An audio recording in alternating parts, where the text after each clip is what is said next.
Haftalik o'quv ma'lumoti. Assalomu alaykum aziz tomoshabin. Oylik, haftalik va kunlik o'quv ma'lumotidan birinchilardan bo'lib xabardor bo'lishni istasangiz, video ostiga bir dona like bosib, kanalimizga obuna bo'lishni unutmang.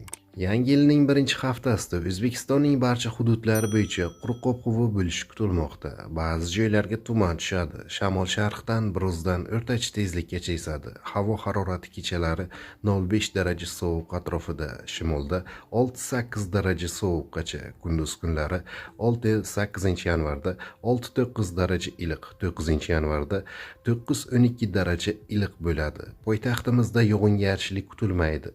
Kechasi ertalab tuman tushishi mumkin. Shamol sharqdan 3-8 metr sekund tezlikda esadi. Harorat kechalari 0,2 daraja sovuq, kunduz kunlari 6-8 yanvarda 7-9 daraja iliq, 9 yanvarda 10-12 daraja iliq bo'ladi.